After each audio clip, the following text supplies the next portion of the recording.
Olá, juventude e jovens! O tema de hoje é um tema tabu. Normalmente nós não falamos sobre este tema. Falar sobre suicídio é um tema que não se conversa em casa. Acontece também entre a nossa juventude. Nós queremos hoje trazer orientações e também luzes à base de nossa fé. Venha comigo neste programa. O tema de hoje é delicado. Em 2013, uma adolescente gaúcha de 16 anos se matou depois que fotos íntimas dela foram divulgadas na internet. Após alguns meses, outra garota de 17 anos se matou pelo mesmo motivo. Muitos casos acabam abafados, mas as estatísticas comprovam o crescimento do número de suicídio entre os jovens. Roda a vinheta.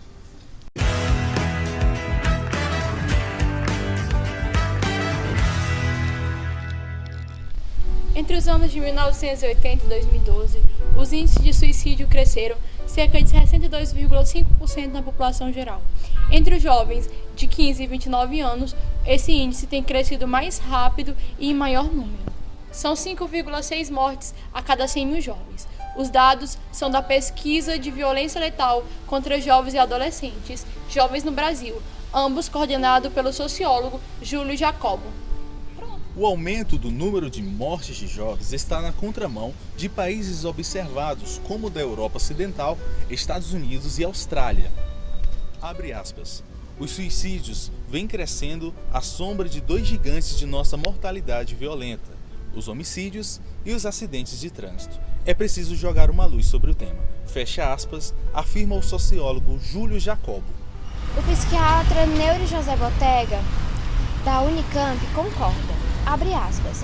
Como o suicídio é um assunto tabu, podemos ficar com a impressão que o problema não existe em grande magnitude. Mas isso não é verdade. Diariamente, segundo dados oficiais, 32 pessoas põem fim à vida. E podemos supor que o número real de suicídios seja, pelo menos, 20% maior do que isso. Fecha aspas. Diz ele. Portanto, o motivo para o suicídio nem sempre aparece. Quem tem adolescente em casa sabe, eles são os mais inclinados ao imediatismo e a serem bem mais impulsivos, por conta de ainda não terem uma boa maturidade emocional, o que torna o pensamento suicida bem mais frequente nessa fase. Portanto, na maioria das vezes, esses pensamentos são passageiros.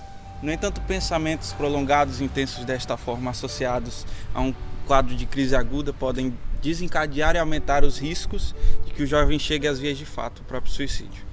Entre as principais causas desse tipo de crise estão problemas com a autoestima, histórico de abusos, incluindo bullying, problemas com a própria sexualidade e reflexos de superproteção. Diferenciar reações consideradas normais de sinais de alerta de que algo grave está para acontecer pode ser extremamente difícil. Quem pensa em suicídio está passando por um grande problema psicológico e não vê como sair disso. Mas não significa que queira morrer. O sentimento é ambivalente. A pessoa quer se livrar da dor, mas quer viver. Por dentro vira uma panela de pressão. Se puder falar e ser ouvida, passa a se entender melhor, diz Robert Paris, presidente do Centro de Valorização da Vida. Segundo a cartilha de suicídio da Associação Brasileira de Psiquiatria, apenas 3% dos casos não podem ser relacionados a alguma doença psiquiátrica. Para todos os outros, há tratamento. 36% dos suicidas apresentam distúrbios de humor, enquanto os outros 22% apresentam transtornos por uso de substâncias psicoativas. Por isso, é sempre importante estar atento às mudanças e oscilações de humor. Os pais podem e devem falar sobre o assunto, principalmente quando ele não parecer tão espontâneo, de maneira a articular ou conversar, procurar uma forma de conversar com a criança ou com a pessoa que passa por essa situação. Você já teve pensamentos ou sentimentos desse tipo? Se sentir só, preso, acorrentado, um vazio? Talvez nem você consegue entender ou compreender aquilo que está passando e é necessário pedir ajuda. Se não conseguir pedir ajuda, dá sinais de alerta. É fundamental ouvir com atenção e respeito, sem julgamento, as pessoas que se sentem assim, sem preleções religiosas, e tentar compreender de maneira amiga, humana. Saiba como identificar as características de um jovem com tendências suicidas. Afastamento da família e de amigos. Queda no rendimento escolar. alteração significativa na personalidade ou nos hábitos, comportamentos agressivos, ansiosos ou deprimidos. Perda de interesse por atividades que gostava, comentários autodepreciativos ou desesperançosos sobre o futuro, mudanças repentinas de humor, mudanças de sono e perda ou ganho de peso repentino. Outras características também encontradas em jovens com tendência suicida é a disforia, que é uma combinação de tristeza, irritabilidade e acessos de raiva. O mesmo também chega a ter comentários sobre morte, sobre pessoas que morreram e interesse pelo assunto.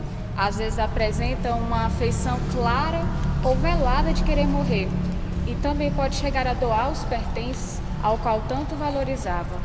Mas e a Igreja Católica? O que ela orienta? Quais são as luzes para este grande problema social também encontrado em meio aos jovens? A primeira consideração é o fato de o suicídio ferir o instinto de autoconservação. É um instinto que todos nós seres vivos temos, ou seja, nós cuidamos e preservamos a nossa vida. Então, o que nos leva a contestar uma realidade tão fundamental? Aprofundando sobre o valor da vida humana, a Igreja nos ensina que o amor para consigo mesmo permanece como princípio fundamental da moralidade, afirma o Catecismo da Igreja Católica no parágrafo 2264. Pois bem, o suicídio é uma realidade grave e lamentável, mas afirmar a condenação eterna de quem fez tal ato não é uma consequência necessária desse pressuposto. A Igreja, sabiamente, nunca afirmou que alguém estivesse condenado. Entretanto, a condenação e o inferno existem sim, mas cabe a Deus realizar o julgamento particular de cada homem, manifestando a aceitação ou a rejeição da graça divina realizada em Jesus Cristo. Agora, sendo que o suicídio é um ato grave realizado pela pessoa, como considerar que esse último ato realizado de vida, a pessoa ainda poderia ser salva? Nesse sentido, chama a atenção o fato em que, até o século XX, não se celebrava as exéquias para o cristão que havia cometido suicídio. Mas o que aconteceu no século XX que possibilitou a reformulação nessa visão? Pois bem, as descobertas psicológicas nos levaram a ver que no mundo interior de uma pessoa interagem mais elementos do que se parece. Para isso entrar no interesse específico da moral cristã, as descobertas nos levaram a ver que o suicídio não é algo tão voluntário como se parece. O suicídio é grave e é uma decisão que a pessoa toma em um momento determinado. Mas na hora de avaliarmos moralmente, lembremos que para ser pecado tem que ser um ato livre e consciente.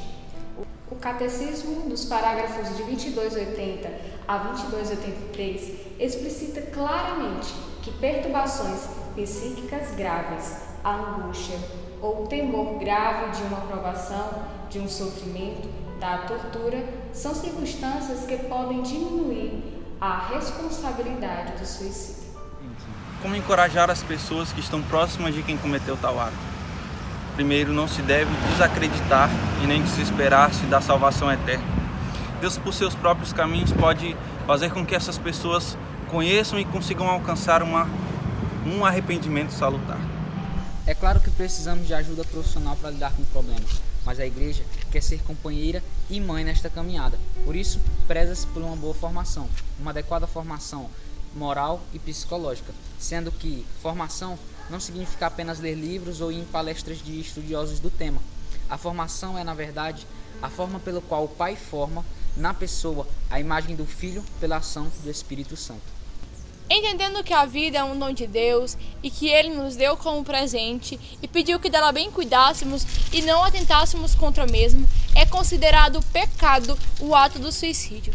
Mas quem suicida vai para o inferno? Não podemos dizer isso, pois a misericórdia de Deus é infinita e, como Ele mesmo disse, Deus enviou o seu Filho único para que todo aquele que nele crê não pereça, mas tenha vida eterna. E por ser misericórdia e amor, somente Deus pode julgar alguém nessa condição. Com isso, a Igreja nos orienta a não se desesperar contra as pessoas que se mataram. Deus, por caminhos que só Ele conhece, pode derramar o arrependimento salutar a essas pessoas. E não se esqueça, a Igreja ora pelas pessoas que atentaram contra a própria vida.